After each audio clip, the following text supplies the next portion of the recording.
Hey, what's up everybody, and welcome back to News Dose. So, we do have a couple of controversies to talk about today, one regarding Sony's concerns surrounding the Activision Blizzard acquisition. As we talked about last week, Sony's been complaining to a regulator about this deal and claiming how they will be unable to compete with Call of Duty and the likes of Xbox Game Pass.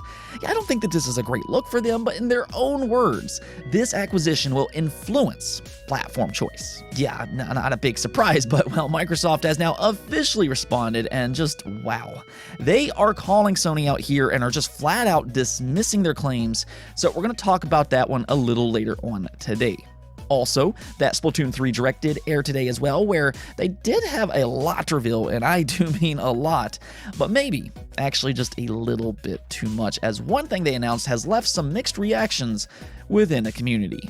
Before we get started though, if you do find yourself enjoying the video, make sure to hit that bell notification and subscribe button below. That way you can just kind of keep up with all of the latest gaming news, rumors, and leaks. I'm here every week, Monday through Friday, and on top of that, I do have weekend videos as well where I highlight some of the best games the industry has to offer. So definitely make sure to hit those lovely buttons below.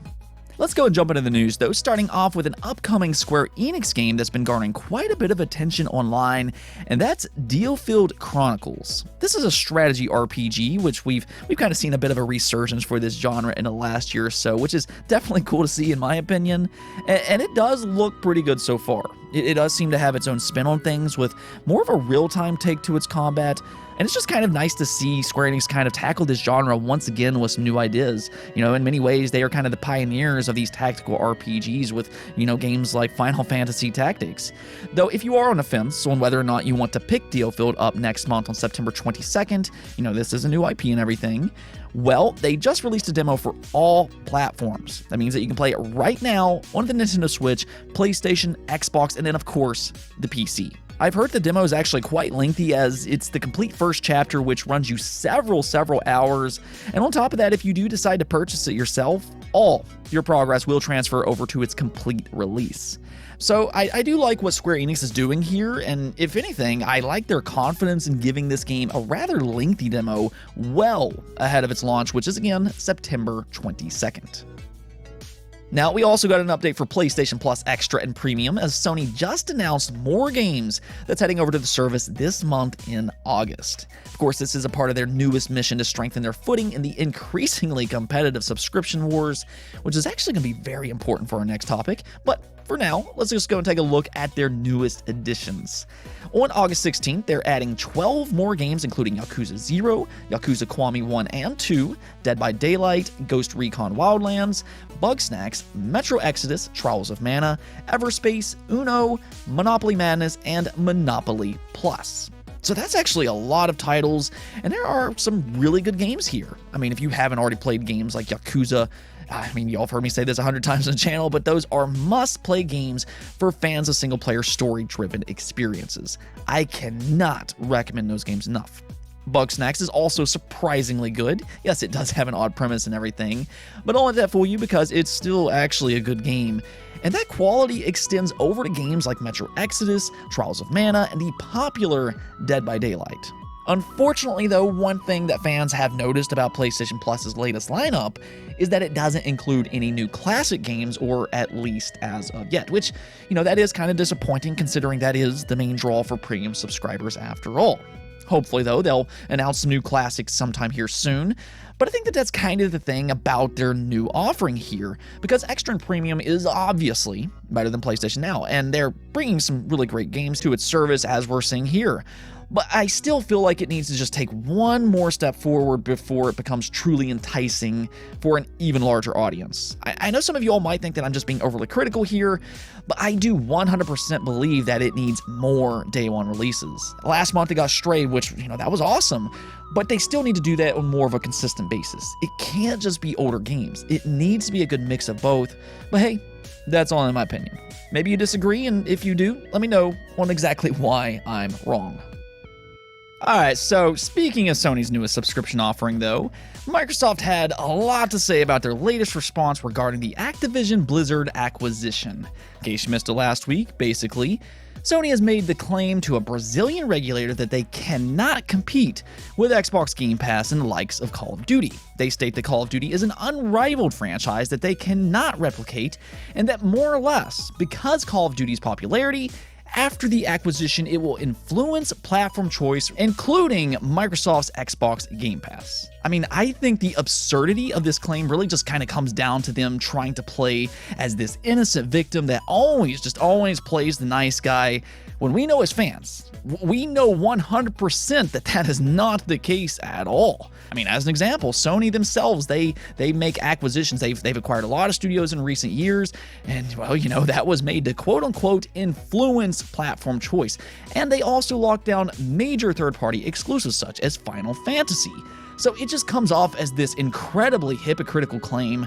But either way, Microsoft has now officially responded with a very lengthy statement just dismissing all of their claims. And they didn't pull any punches here. They are in fact going very aggressively at Sony in their claims here. Now, I'm not going to read through their entire response just because of how long it is, but we'll kind of go over some of the key points that they made here, and as soon as you saw how they opened this response, you knew that Microsoft wasn't playing around. Well, like, they were just like kind of saying, I guess we'll just have to tell you all what's really going on here, but let's just go and check out what they had to say. According to the translation by Idis over on Recetera, kudos to Idis, by the way, this is fantastic stuff, but word for word, Microsoft said this.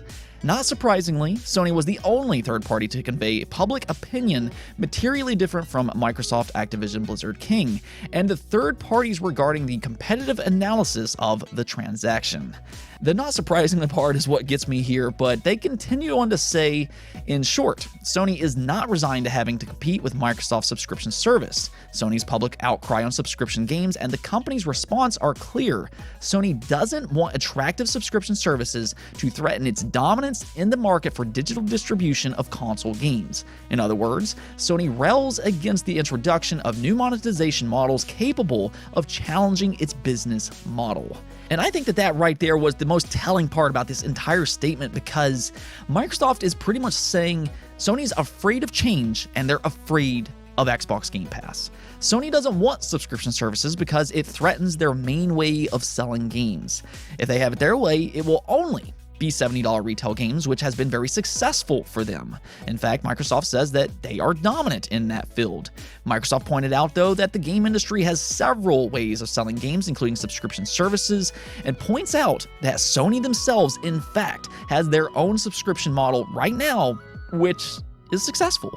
Sony kind of conveniently left that part out in their own complaints, but more or less, the game industry gives consumers several options to play their games, including Sony, with no distribution model being completely dominant. Back to Sony fearing or being more resistant to these type of services, though, Microsoft backed that claim up with the fact that Sony has been signing contracts with third parties, adding a clause that blocks them from letting their games enter into Xbox Game Pass. Now, we've actually heard about this before. I believe they did that with Resident Evil Village, if I remember correctly. But if you ever needed a sign that Sony fears Game Pass, their actions make it very clear. This is just more evidence of that fact. As for Call of Duty, though, Microsoft states that Sony's hypothetical concern that it will lead to an unattainable lead for Game Pass is unfounded for 5 different reasons. I'll try to kind of summarize this the best I can, but the first reason they pointed out is that it is not a part of Microsoft's strategy to remove content from players. They even make it clear that once again, that Call of Duty alongside other popular Activision Blizzard franchises will indeed remain on PlayStation consoles, which will reduce the incentive on subscribing to Game Pass. Their second reason, though, is that data shows that players see subscription services as one of the many ways in which one can pay for games. This once again goes back to having several options to play games. You can of course purchase them on PlayStation, or instead you can subscribe to something like Game Pass. Consumers have that option with neither distribution model being completely dominant. The third reason, Microsoft says that Sony's insinuation that Game Pass could achieve unattainable leadership in the subscription services space is not only inconsistent with the market definition that Sony itself defended, it also ignores 1. The dynamic nature of these services, and 2. The relevant presence of Sony itself is in this space. This is where they point out that Sony has their very own subscription service, PlayStation Plus, which is indeed very, very successful. They do have nearly 50 million subscribers, and of course, they do have PlayStation Plus Extra and Premium now, and while those exact numbers are not out just yet, this is still early in its inception, they do have that model going for them as well. The fourth reason, unfortunately, is redacted as it holds more sensitive information, but the final reason that they listed here is that Microsoft says that there is a strong upstream competition, rival game distribution channels, including console stores and subscription services that have access to a wide range of titles in addition to Activision Blizzard games, including exclusive content not available to Microsoft consumers. Now, as we all kind of know, and as Microsoft again is pointing out here, exclusives have been a very important part of Sony's strategy, to the point that they do lock out third-party content from coming to other platforms on a regular basis, which is why that quote-unquote "it influences platform choice" has always been a very laughable claim at best. But there you go, that was the 5 different reasons stated by Microsoft, and I think that they did hit the nail on the head here. If you look into the wording, they're basically saying that Sony is being illogical, and in fact, they used that exact word. But Sony is making all these claims while doing the exact same things that they're complaining about. We talked about this last week, but I mean, they have their own subscription service, they have their own exclusive games, and they regularly undercut the competition despite them being the market leader. So this all just kind of comes off as them exaggerating these complaints because, in Microsoft's words, it threatens their dominance and challenges its business model. It just seems like they don't want to compete here because they would rather everybody just purchase $70 games, which they have been one of the pioneers in raising the price of retail games. But it almost seems like they're trying their very best to restrict any other monetization models to kind of rise because, again, it does threaten their own business practice. I think that there is some merit behind that claim, but let me know what you all think about all this. Do you think Microsoft is right here, or are you on Team Sony? Let me know in the comments below.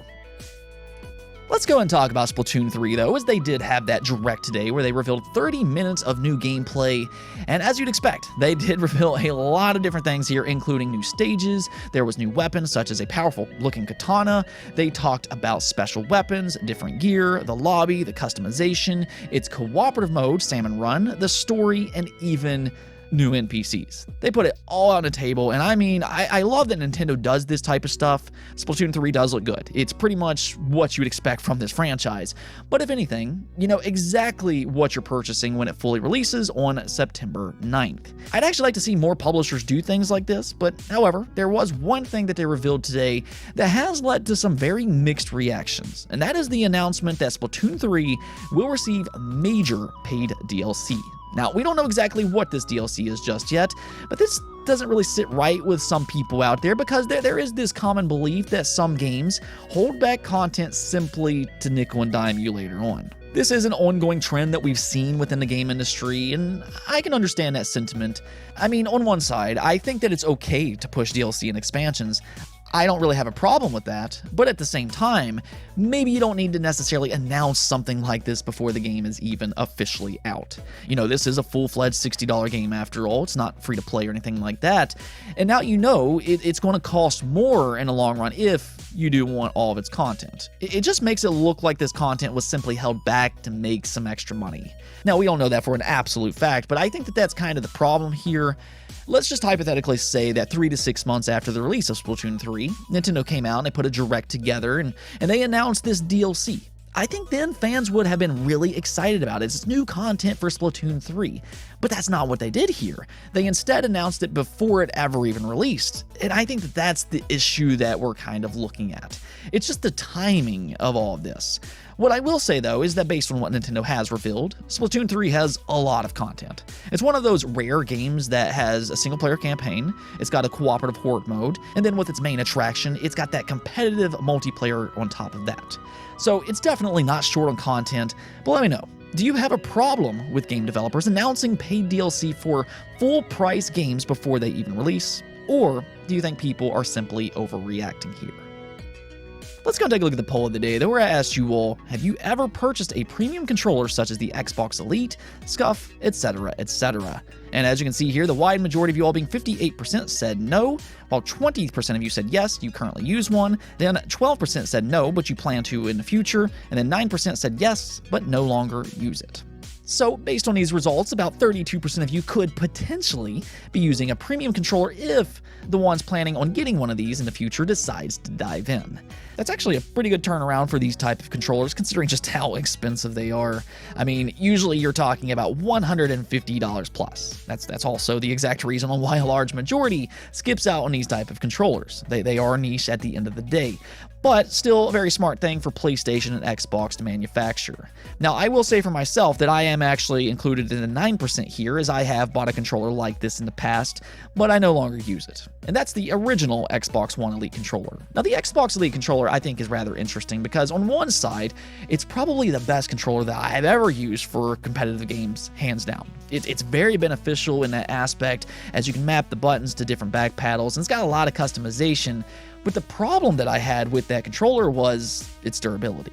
This kind of seems to be a common complaint as well, and many of you all actually mentioned similar things to this, but mine did break. The rubber grips just detached itself over time, and, kind of looking across the internet, it does seem to be a common issue. And for a device that costs as much as it does, that did kind of sour my experience with controllers like this.